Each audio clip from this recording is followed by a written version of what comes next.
ঠাকুরমশাই, দিদমা জিজ্ঞেস করছেন পুজো কখন থেকে শুরু করা যাবে। পঞ্জিকা মতে আর কিছুক্ষণ সময়ের মধ্যেই পুজোর প্রশস্ত সময় উপস্থিত হবে। আমি চাইছিলাম সন্ধেবেলায় পুজোটি করতে। সন্ধ্যারতি আর পুজো আমি একসাথেই করে দেব।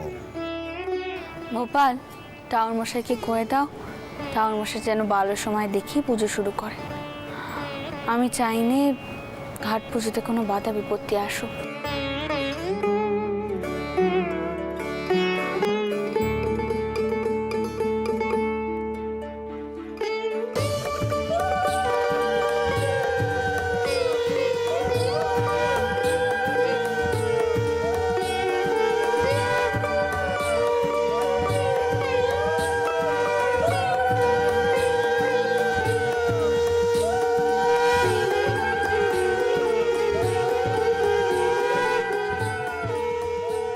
আচ্ছা মা, এই এত গোটা করে পুজো হচ্ছে, এমন পুজো তো আমি আগে কখনো দেখিনি। শোনো, তুমি টাওরের কাছে আজ জোর করে প্রার্থনা করো যাতে তোমার দিদমার সব ইচ্ছে পূর্ণ হয়।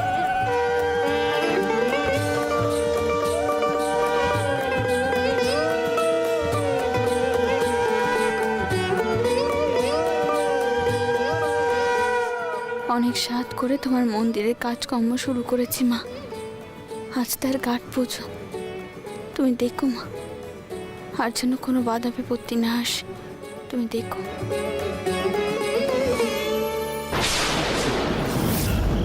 যতই ভালো সময় দেখে পুজো পাঠ করো না কেন, এই ভেজাল মশলা দিয়ে বাঁধানো ঘাট তো আর বেশি দিন টিকবে না। 2-4 দিনের আয়ু শেষ। ভুটানের পুজো পাঠ করাটাই সার হবে।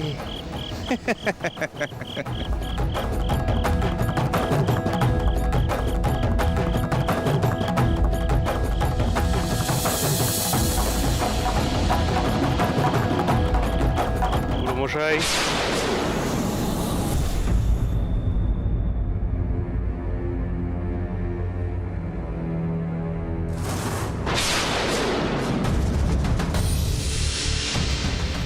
কি বাবা মথুর, তুমি এখানে?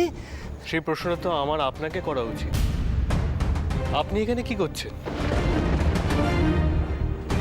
আর যখন বিনা নিমন্ত্রণে ঘাট পুজো এসেই পড়েছেন, তখন আড়ালে না দাঁড়িয়ে থেকে আসুন পুজোর ওখানে যাওয়া যাক। আসুন।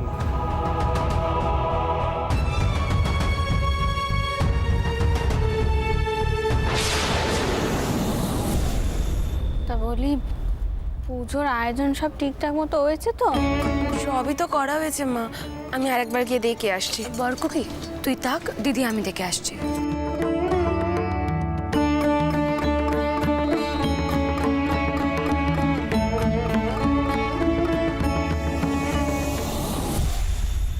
এই সেজো জামাইয়ের হাতে যে কেন বারবার ধরা পড়ে যায় কে জানে।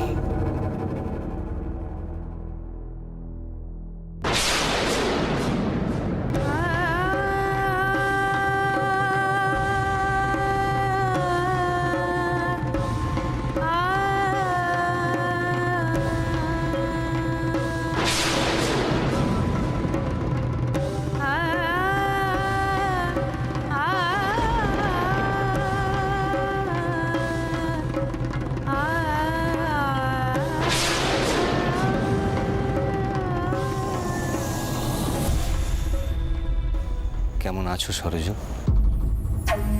ভালো।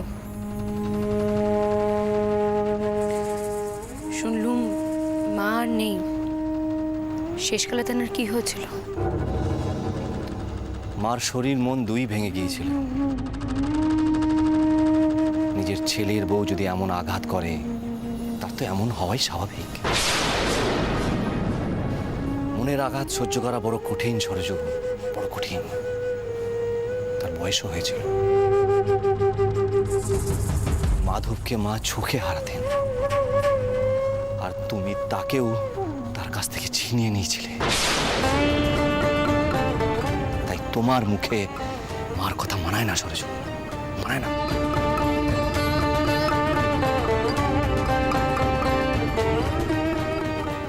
ছেলের বউ যদি এমন আঘাত করে, তার তো এমন হওয়াই স্বাভাবিক।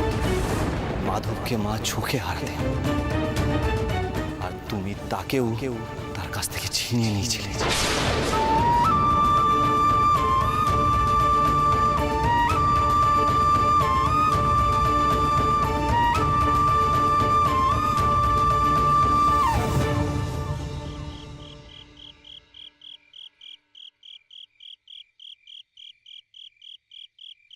সরজু, টাওর তোকে কি কয়ে গেল রে? বরাবর যা কয়েছেন, আমি নাকি তেনাদের জীবনখানা নষ্ট করে দিয়েছি। ইহার নতুন কথা কি বলো? জানো তো দিদি, অনেক মেয়ে মানুষেরা ছোটকালে বেদবা হয়, তাদের এক রকমের কষ্ট। আর যাদের স্বামী থাকতেও থাকে না, তাদের কষ্ট কেউ বুঝতে পারে না গো। যাই, আমি বেলপাতাখানা ধুয়ে নিয়ে আসি, পুজোর কাজে দেরি হতে পারে।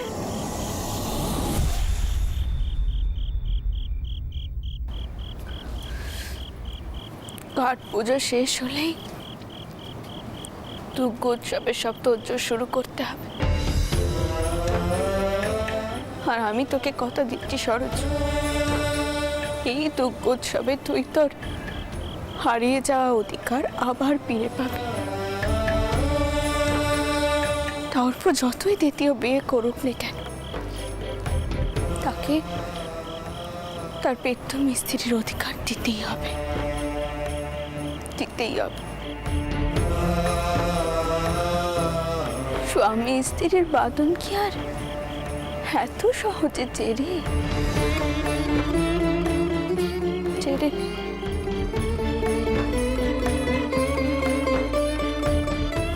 মাগো, ঘাট পুজোর খানা যেন ভালো করে হয় মা। তুমি দেখো, আর যেন কোনো বাধা বিপত্তি না আসে। দেখো মা, তো দেখো।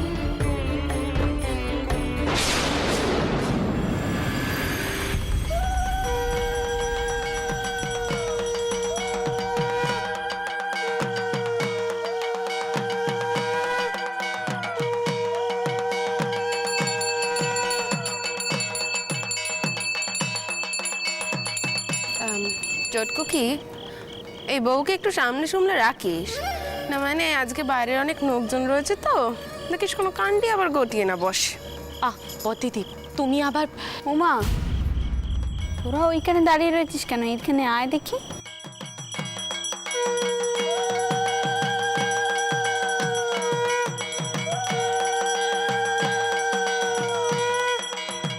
দাঁড়া এখানে।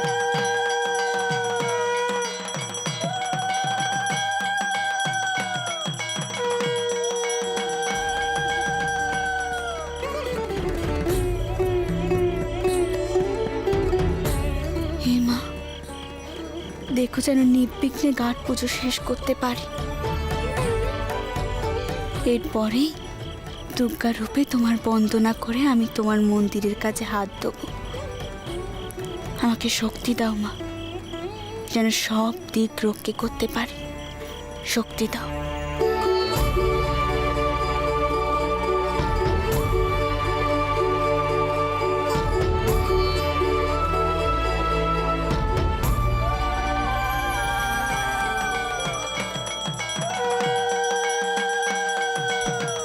দিদমা, এবার তাহলে আরতি শুরু করতে বলি। হ্যাঁ বাবা, শুরু করতে বলো।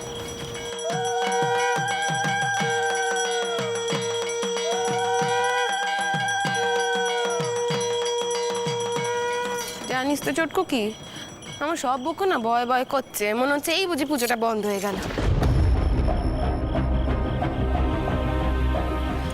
আচ্ছা, তবে পুজোটা শেষ হতে অনেক বেশি সময় লাগছে না? জানিস তো, আমার মনের ওপর যদি দায়িত্বখানা পড়তো, তাহলে দেখতিস এতক্ষণে পুজো শেষ হয়ে গেছে।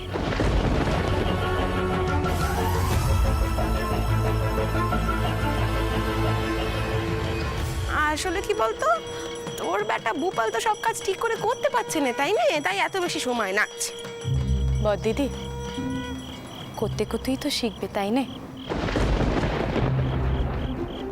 আর ভূপাল নিজের বয়সের তুলনায় যে কাজখানা করছে তা কি খুব খারাপ করছে? আর তাছাড়া মহেন তো নিজের থেকে কখনোই এইসব কাজে এগিয়ে আসতে চায় না। কি করে এগিয়ে আসবে চটকুকি? তোর ব্যাটার যদি সবসময় সর্দারি করে মায়ের প্রিয় পাত্র হওয়ার জন্য সব কাজে এগিয়ে যায়, আমার মন কি করে কাজখানা করবে? তাকে তো এক কোণে টেলে দেওয়া হয়। আর এখন তো কাজ করতে না করতেই ওর আর কাজের প্রতি ইচ্ছা চলে গেছে, তাই নিজে থেকে কোনো কাজে আরো এগিয়ে আসেনি। কি করবে এটা কি বল?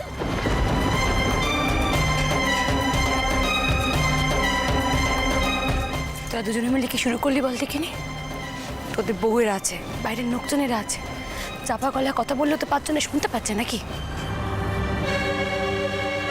ও, তুমি এখন কথা শোনাচ্ছ তো খুড়িমা? আচ্ছা তুমি বলো, আমি ভুলটা কি করেছি? তুমি তো জানো এই বাড়িতে আমার ময়নের সম্মানটা কতখানি। বড় কুকি, সরজু, ওকে এক্ষুনি আরতি শুরু হবে, ও যেন সেদিকে মন দেয়। এদিকে আয়।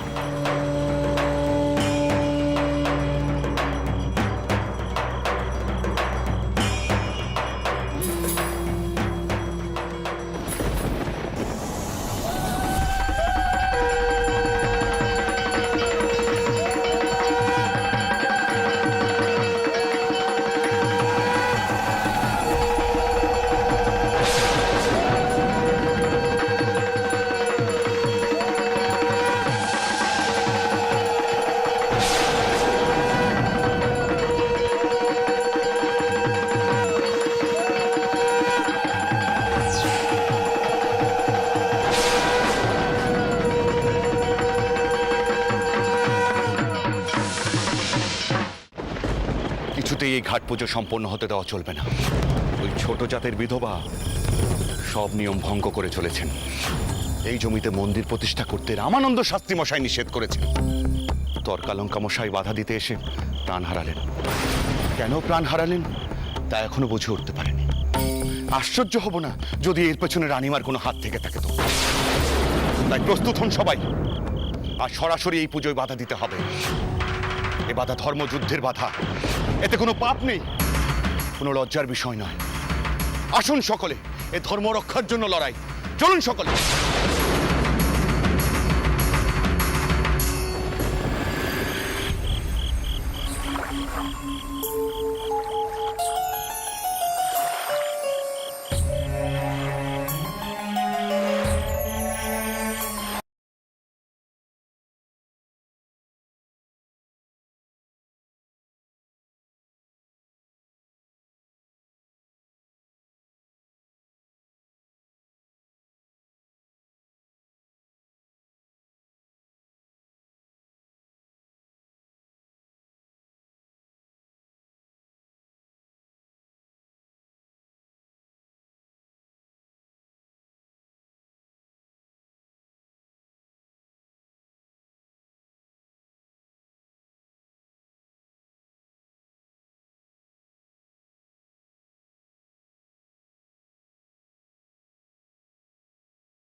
আরতির আগুন নিভে যাওয়া মানে তো এ তো অলক্ষণে নক্ষণে, এ তো অশুভ, এ তো অশুভ, এ তো ঠিক নয়। দেখলে তো মা, দেখলে তো, আমি আগেই তোমাদের কইছিলাম, তোমরা দেখলে আমার কথা শুনলে না, একটা সর্বনাশ ঘটে গেল তো। এ আপনি কি করলেন শাস্ত্রী মশাই? এত বড় সর্বনাশ করতে আপনার হাত কাঁপলো না? এটা কি কোনো ব্রাহ্মণের উপযুক্ত কাজ? এ কাজ করতে আপনারা বাধ্য করলেন। বহুদিন বহুভাবে আপনাদেরকে সাবধান করেছি, কিন্তু কোনো কথাই আপনারা শোনেননি। আপনাদের সাবধান করতে গিয়ে ব্রহ্ম হত্যা হয়েছে এই জমি থেকে কিছু দূরে, তবু আপনারা থামলেন না। গোপাল, গোপাল মাথাটা ঠান্ডা কর গোপাল, এখন মাথা গরম করিস না। আপনাদের বোধ করি কোনো ব্রহ্মসাপের ভয় নেই, তাই না? ছি শাস্ত্রী মশাই, ছি। আপনারা নিজেদের বর্ণশ্রেষ্ঠ বলেন, আর এই কি কাজ করছে? আপনাদের সমাজের চোখে না হয় আমরা ছোট জাত, কিন্তু আপনারা ব্রাহ্মণ হয়ে পুজোয় বাধা দিচ্ছেন। এ পুজো পুজো নয় মথুর বাবু, ঘোর অনাচার। না শাস্ত্রী মশাই, কোনো পুজো অনাচার হয় না। পুজো হলো ঈশ্বরের বন্দনা। আমি ঈশ্বর মানি না, কিন্তু আমি এটা মানি, কোনো শুভ কাজ, কোনো মঙ্গল কাজ কখনো অনাচার হয় না। কি জানেন মথুর বাবু, রানীমার দম্ভই হলো অনাচারের মূল কারণ।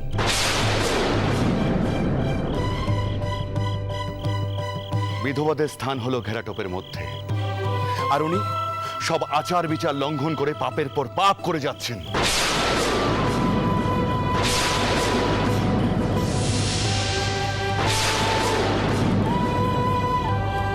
ব্যাস ব্যাস শাস্ত্রী মশাই, আর নয়।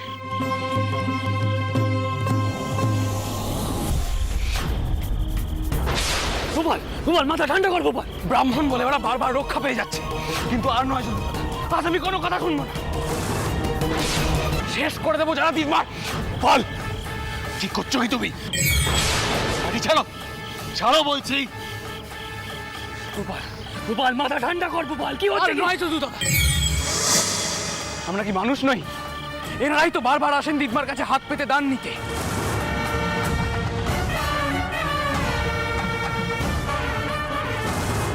আপনাদের কোনো কৃতজ্ঞতা বোধ নেই? আপনারা ব্রাহ্মণদের মারতে আসলেন তো?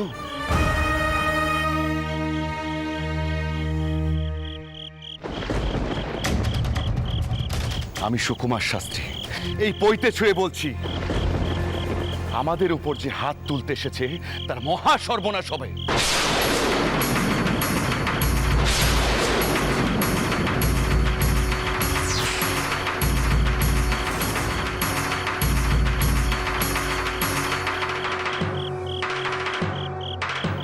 এই জমিতে মন্দির প্রতিষ্ঠার অর্থ বড় পাপ, এই পাপের ফল ফলবেই।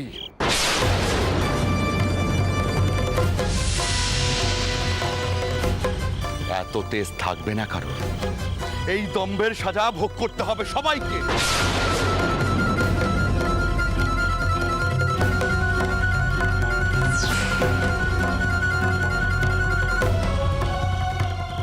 বয়স কম বলে বড় বেশি দম্ভ না তোমার, অর্থের দম্ভ, প্রতিপত্তির দম্ভ, তাই তো? এই অর্থ প্রতিপত্তির দম্ভ থাকবে না, বেশি দিন থাকবে না তোমার। আমি বলছি, আমার কথা ফলবেই, তোমার মহা সর্বনাশ হবে। দেখো।